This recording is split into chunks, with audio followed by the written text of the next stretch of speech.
This is our study timeline.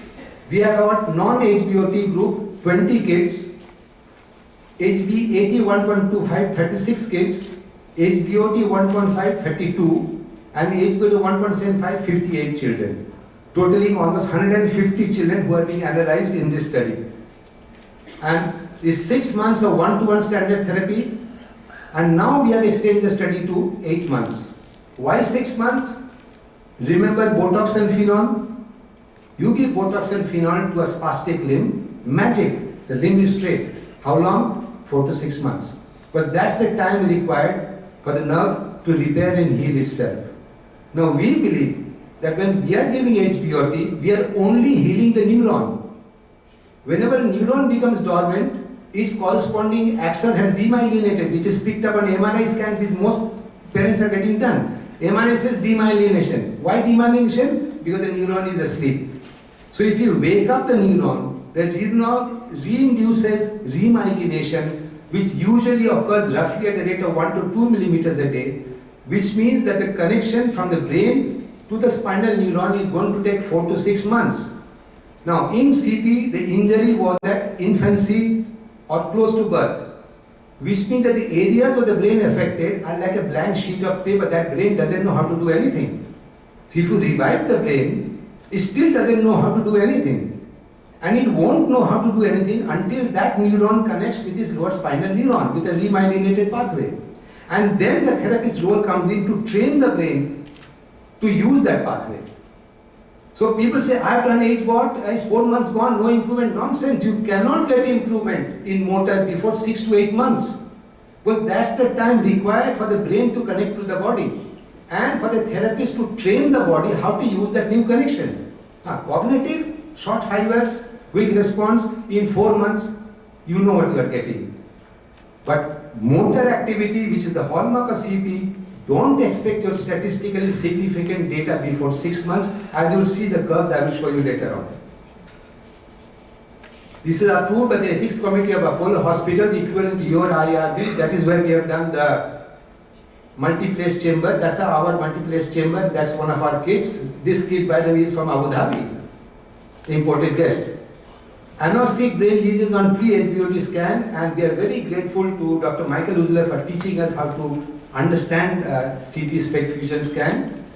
Informed written consent, medical clearance compulsory by ENT and independent physician to certify that the lung, ear, everything is clear. Then only they are allowed into the chamber. If there's any problem, we call a halt, treat the child, go back to the specialist, get the clearance, then we continue. Hyperbaric oxygen therapy is the Hart's protocol which Dr. Hart has taught us, and we are following him. He's my guru. I can't do otherwise. During a heart multiplex chamber using the Amron mask, pressure use is 1.75, which we were doing earlier. Then as he suggested, we have changed to 1.5 with 100% oxygen. That is about 15 minutes to pressurize, 60 minutes at pressure with 100% oxygen, then switch off and 15 minutes to depressurize. That's the protocol which he uses, which Pierre used, which we use. The hyperbaric air regimen is done in a soft chamber as an experimental therapy. Pressure use is 1.25, that is Delhi pressure, 0.95 plus 0.3, using 21% room air in a very cold 16 degrees centigrade air conditioned room, because when you compress the air in that chamber, it becomes pretty warm. So at 16 degrees outside temperature, inside is lovely, cozier than 25, and the children mostly go to sleep in the chamber. One session a day, just as above, into 40 days during the first 2 months. Now, sex distribution, there is no statistically significant difference between the 4 groups. As you can see here, it's not significant. When we take the mean age analysis, there is no statistically significant difference, but this is not the true picture. When we do an age distribution analysis, now if you will see over here, we have got the graph. The control group is more towards the left, where the hyperbaric groups are little more towards the right. And based upon the Pearson's chi-square test, this is a significant difference, which means that our control group was slightly significantly younger than the treatment groups.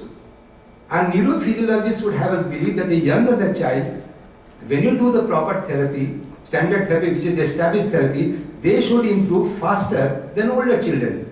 So we expected that the control group should have a better result, because my treatment groups are about 1 year older. But let's see what happens. The motor ability changes. The first thing, we have to analyze both absolute and percentage changes using GFFM assessment criteria. In the absolute value, first I would like to show you the right chart. All my 4 groups were in the GFM level 5 to 4. All 3 hypervaries groups changed the level to 4 to 3, but the control group remained where it was. And as Dr. Pierre had done, we assessed what is the change in the GFMN score per month with standard therapy alone. Because he had said that if you do not give any therapy, that was his follow-up period, during hypervaries. If no therapy is given, then the change in GFMN score is 0.1 per month. But with standard therapy, we can jack it up to 0.4, so that's roughly 0.5 per month. We can increase. That's a significant difference. At 1.3 ATA, where both hypervaric as well as standard therapy is given, and Pierre said that the change with GFFM with hypervaric is 1 per month. So if you add 1 and 0.47, that's the figure we have got for the 3 hypervaric groups. 1.3, 1.37, 1.6. So this is the summation effect of hypervaric plus standard therapy. And by Wilcox's sign rank test, however, all the 4 groups have improved statistically significantly. Now let us do an intergroup comparison.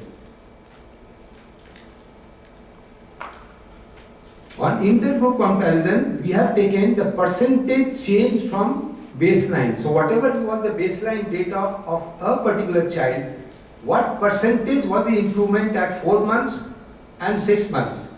And as you can see, the differences are quite significant. This is the control group in white, and these are the 3 treatment groups. They are way above. And if you look at 6-month data, that is when I said the motor would peak, 1.5 is slightly better. The change is not statistically significant between the 3 groups, mind you.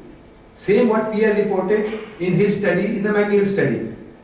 The 3 hypervaric groups, he had 2, I have got 3. Statistically not significant, but the trend is in favor of 1.5. GML percentage comparative data, control versus 1.3, statistically significant. Control versus 1.5, statistically significant. Control versus 1.5, statistically significant. All 3 hypervaric groups are significantly better than the control group using the Bayesian model. Next, please. However, when we are doing an intergroup hypervaric comparison, 1.3 versus 1.5, not significant. 1.3 versus 1.75, not significant. 1.5 versus 1.75, not significant. Now let's take the cognitive improvement changes, absolute and percentage.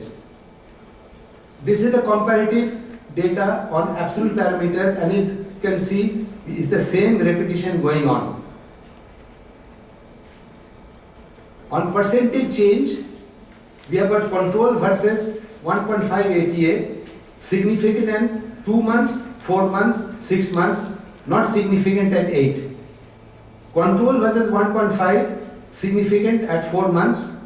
Control versus 1.75, control at 2 months, 4 months and 8 months. So this, we have used the non-parametric Mann-Whitney test, and all 3 hypergroups are significantly better than control. However, when we do an intergroup comparison of the 3 hypervaric groups, once again we run into the same thing, that the differences between 1.25 and 1.5, 1.25 versus 1.75, 1.5 versus 1.75, they are not significant. But if we go back to the data once again, we find that 1.3 appears to be slightly better because I have got a significance at 3 time periods. With 1.25, I have got significance at 1 time period with 1.5, and I have got significance at 1.75 at 3 time. But this 8 month, all the children did not have their data for 8 months, so little doubtful, but still, this is what is